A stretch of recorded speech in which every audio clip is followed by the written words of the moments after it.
And yourself. All right, welcome. Thanks for coming. I'm here to talk to you about the rulings and actions of the Supreme Court on Bush v. Gore in regards to the 2000 election, which severely damaged the nation's confidence in the High Court and simultaneously undermined its constitutional authority. We have to remember that the function of the Supreme Court is to be an arbiter of the law while remaining as a whole unbiased and removed from the election cycle process.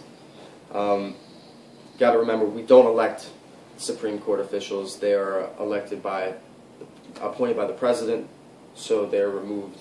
Everybody else, especially the president, we elect them, but through a different cycle. We don't actually have proportional elections based on population, but we do the Electoral College, which, if anybody's familiar with, we have 538 electoral colleges based on population of each state. This is important because election night 2000, Al Gore was winning the national vote by hundreds of thousands of voters.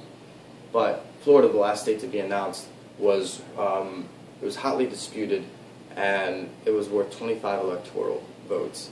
Now, to win, you have to have 270 electoral college votes. And at that moment, before Florida was announced, Al Gore had 266 electoral college votes to George Bush's 246. So Florida clearly was going to determine the future president of the United States.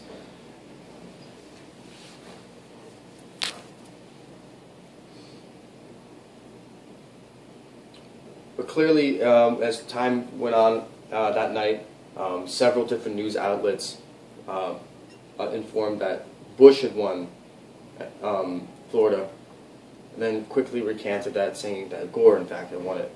Quickly recanted that, and then said that it was inconclusive, which led to each state or each campaign sending down a team of lawyers to investigate, and soon the Floridian government, headed by Governor George Bush's brother, Jeb Bush, initiated a recount, a partial recount in several counties of the state. And it became quickly conclusive that several thousands of ballots were marked as either clearly unmarked, or that several ballots from primarily black communities were not marked clearly, or just disregarded on technical grounds. So thousands of these ballots needed to be recounted. Now, these team of lawyers brought in litigations, and in this 36-day window of time, there was about 50, according to Dershowitz, that there were 50 overlapping cases going on both the state level and the federal level, and reaching, it became George Bush versus Gore, and then on the state level it also had a Bush versus Gore. Now, the Supreme Court of Florida initiated several different decisions, first starting with the partial recount, in conjunction with the Secretary of State for the Floridian government, Miss Reed, or not Miss Reed, but Miss Harris. She ordered the partial recount. Either way, the Supreme Court, the High Supreme Court, how did they get involved? They had 5 major decisions that they addressed the actions of the Florida government on their decision to initiate a recount. It agreed to review that, first they agreed to review the Florida Supreme Court's for a manual recount, and then it abandoned that decision and sent it back to the Florida Supreme Court, because they were saying what legal grounds, what state legal grounds, the laws that you passed in your own state, what grounding do you have for this recount? So they came back to the Supreme Court. They came, all that was being clarified.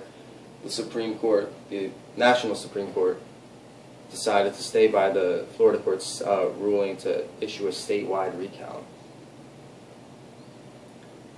Then litigation was brought up to the Supreme Court, arguing that decision, and agreed to review it.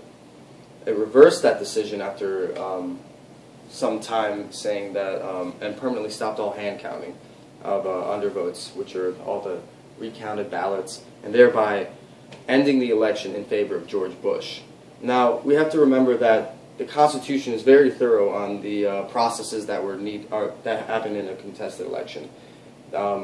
It clearly, explicitly states roles for the Vice President, roles for the Senate, for the House of Representatives, for state legislators, and for governors. But nowhere in the Constitution does it explicitly state that the Supreme Court can really step in and make a decision to determine a presidential election.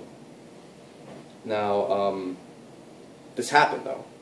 It's unconstitutional, it's unlawful, it was illegal. They really couldn't have done that, but the thing is, the Supreme Court and the powers of checks and balances has a final say.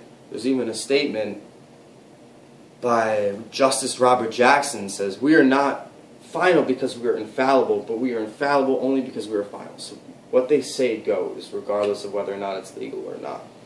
So, the idea of government really, it goes down that we put faith in, as the population, we put faith in the government, and we put the faith in that they're going to take care of us. So when the government fails to act core to its own laws, it really just pulls the rug from underneath you.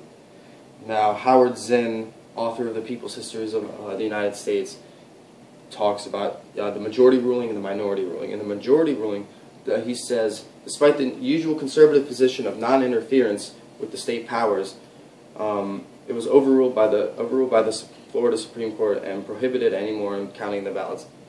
They said the recounting violated the constitutional requirement for equal protection of the laws because there were different standards in different counties of Florida for counting ballots, saying that because of these inconsistencies, saying that County A holds a different standard for what is a good ballot and what is a bad ballot than County B, we have to go with this ruling.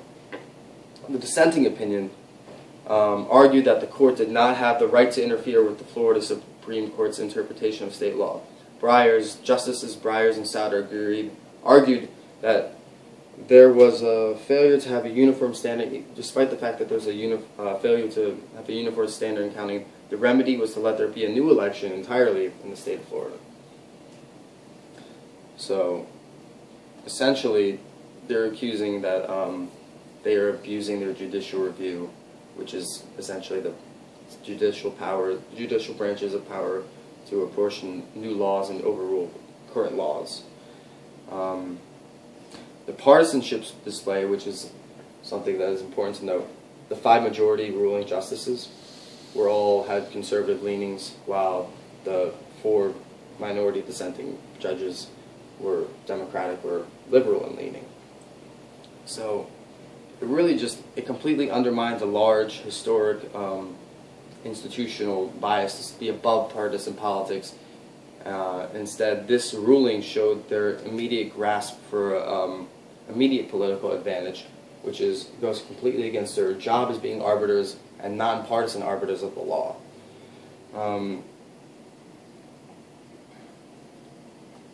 Justice Stephen Breyer, part of the dissent, wrote, "In this highly politicized manner, the appearance of a split decision runs the risk of undermining the public's confidence in the court itself. That confidence is a public treasure. It is built slowly over the years, and it is vitally necessary any ingredient of any successful effort to protect the basic liberty and indeed the rule of law itself. We risk a self-inflicted wound, a wound that may not harm the court but the nation."